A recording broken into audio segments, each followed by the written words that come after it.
पंच परमेश्वर। श्रीमद् भगवत गीता सप्तमो अध्याय। श्री भगवान बोले, हे पार्थ, अनन्य प्रेम से मुझ में आसक्त चित्त और अनन्य भाव से मेरे परायण होकर, यानी मेरे में लगा हुआ, तू जिस प्रकार से संपूर्ण विभूति, बल, ऐश्वर्य आदि गुणों से युक्त सबके आत्मरूप मुझको संशय रहित जानेगा, उसको सुन। मैं तेरे लिए इस विज्ञान सहित तत्व ज्ञान को संपूर्णतया कहूँगा, जिसको जानकर संसार में फिर और कुछ भी जानने योग्य शेष नहीं रह जाता है। हजारों मनुष्यों में कोई एक मेरी प्राप्ति के लिए यत्न करता है, और उन यत्न करने वाले योगियों में भी कोई एक मेरे परायण होकर मुझको तत्व से अर्थात यथार्थ रूप से जानता है। पृथ्वी, जल, अग्नि, वायु, आकाश, मन, बुद्धि और अहंकार भी इस प्रकार, यह 8 प्रकार के विभाजन मेरी प्रकृति है। यह 8 प्रकार के भेदों वाली जो अपरा अर्थात मेरी जड़ प्रकृति है, और हे महाभावों, इससे दूसरी को जिससे यह संपूर्ण जगत धारण किया जाता है, मेरी जीवात्मा रूपा परा अर्थात चेतन प्रकृति जान। हे अर्जुन, तू ऐसा समझ कि संपूर्ण भूत इन दोनों प्रकृतियों से भी उत्पन्न होने वाले हैं, और मैं संपूर्ण जगत का प्रभाव और प्रलय हूँ, अर्थात संपूर्ण जगत का मूल कारण हूँ। हे धनंजय, मुझसे भिन्न दूसरा कोई भी परम कारण नहीं है। यह संपूर्ण जगत सूत्र में सूत्र के मान्यों के सदृश मुझ में गुथा हुआ है। हे अर्जुन, मैं जल में रस हूँ, चंद्रमा और सूर्य में प्रकाश हूँ, संपूर्ण वेदों में ओंकार हूँ, आकाश में शब्द और पुरुषों में पुरुषत्व हूँ। मैं पृथ्वी में पवित्र गंध और अग्नि में तेज हूँ, तथा संपूर्ण भूतों में उनका जीवन हूँ, और तपस्याओं में तप हूँ। हे अर्जुन, तू संपूर्ण भूतों का सनातन बीज मुझको ही जान। मैं बुद्धिमानों की बुद्धि और तेजस्वियों का तेज हूँ।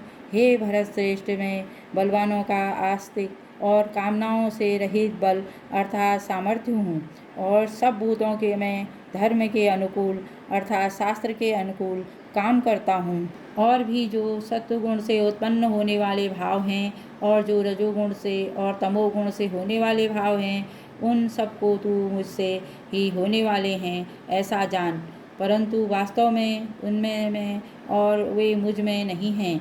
गुणों के कार्य रूप सात्विक, राजस और तामस, इन तीनों प्रकार के भावों से यह सारा संसार प्राणी समुदाय मोहित हो रहा है। इसलिए इन गुणों के से परे मुझ अविनाशी को नहीं जानता, क्योंकि यह अलौकिक अर्थात अति अद्भुत त्रिगुणमयी मेरी माया बड़ी दुस्तर है। परंतु जो पुरुष केवल मुझको ही निरंतर भजते हैं, वे इस माया का उल्लंघन कर जाते हैं, अर्थात संसार से तर जाते हैं।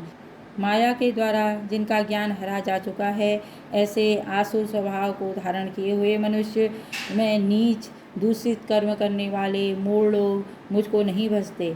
हे भरतवंशियों में श्रेष्ठ अर्जुन, उत्तम कर्म करने वाले अर्थार्थी, आर्त, जिज्ञासु और ज्ञानी, ऐसे 4 प्रकार के भक्तजन मुझको भजते हैं। उनमें नित्य मुझ में एक ही भाव से स्थित अनन्य प्रेम भक्ति वाला ज्ञानी भक्त अति उत्तम है, क्योंकि मुझको तत्व से जानने वाले ज्ञानी को मैं अत्यंत प्रिय हूँ, और वह ज्ञानी मुझे अत्यंत प्रिय है। ये सभी उदार हैं, परंतु ज्ञानी तो साक्षात मेरा स्वरूप ही है, ऐसा मेरा मत है, क्योंकि वह मदगत मन बुद्धि वाला ज्ञानी भक्त अति उत्तम गति स्वरूप मुझ में ही अच्छी प्रकार स्थित है। बहुत जन्मों के अंत में जन्म में तत्व ज्ञान को प्राप्त पुरुष सब कुछ वासुदेव ही हैं। इस प्रकार मुझको भजना है, वह महात्मा अत्यंत दुर्लभ है। उन भोगों को कामनाओं द्वारा जिनका ज्ञान हरा जा चुका है, वे लोग अपने स्वभाव से प्रेरित होकर उस नियम को धारण करके अन्य देवताओं को भजते हैं अर्थात पूजते हैं। जो सकाम भक्त जिस देवताओं के स्वरूप को श्रद्धा से पूजना चाहता है, उस भक्त की श्रद्धा को मैं उसी देवता के प्रति स्थिर करता हूँ। वह पुरुष उस श्रद्धा से युक्त होकर उस देवता का पूजन करता है, और उस देवता से मेरे द्वारा ही विधान किए हुए उन इच्छित भोगों को निसंदेह प्राप्त करता है, परंतु उन अल्प बुद्धि वालों का वह फल नाशवान है तथा वे देवताओं को पूजने वाले देवताओं को प्राप्त होते हैं और मेरे भक्त चाहे जैसे भी भजें अंत में वे मुझको ही प्राप्त होते हैं। बुद्धिहीन पुरुष मेरे अनुत्तम अविनाशी परम भाव को न जानते हुए मन इंद्रियों से परे मुझ सच्चिदानंद घन परमात्मा को मनुष्य की भांति जन्म कर व्यक्ति भाव को प्राप्त हुआ मानते हैं। अपनी योग माया से छिपा हुआ मैं सबके प्रत्यक्ष नहीं होता, इसलिए यह अज्ञानी जन समुदाय मुझ जन्म रहित अविनाशी परमेश्वर को नहीं जानता, अर्थात मुझको जन्मने मरने वाला समझता है। हे अर्जुन, पूर्व में व्यतीत किए हुए और वर्तमान में स्थित तथा आगे होने वाले सब भूतों को मैं जानता हूँ, परंतु मुझको कोई भी श्रद्धा भक्ति रहित पुरुष नहीं जानता। हे भरतवंशी अर्जुन, संसार में इच्छा और द्वेष उत्पन्न सुख दुखादि द्वंद्व से मोह से संपूर्ण प्राणी अत्यंत अज्ञानता को प्राप्त हो रहे हैं, परंतु निष्काम भाव से श्रेष्ठ कर्मों का आचरण करने वाले जिन पुरुषों का पाप नष्ट हो गया है, वे राग द्वेष जनित द्वंद्व रूप मोह से मुक्त दृढ़ निश्चयी भक्त मुझको सब प्रकार से भजते हैं।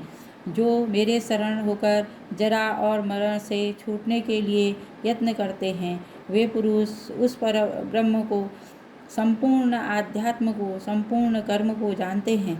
जो पुरुष अधिभूत और अधिदेव के सहित तथा अधियज्ञ के सहित सबका आत्मरूप मुझे अंतकाल में भी जानते हैं, वे युक्त चित्त वाले पुरुष मुझे जानते हैं अर्थात प्राप्त हो जाते हैं। श्रीमद् भगवद गीता 7वां अध्याय तत्सत। मेरे द्वारा पढ़ी हुई भगवद गीता अगर आप लोगों को सुनने में अच्छी लगी तो लाइक कीजिए, शेयर कीजिए, सब्सक्राइब कीजिए। धन्यवाद।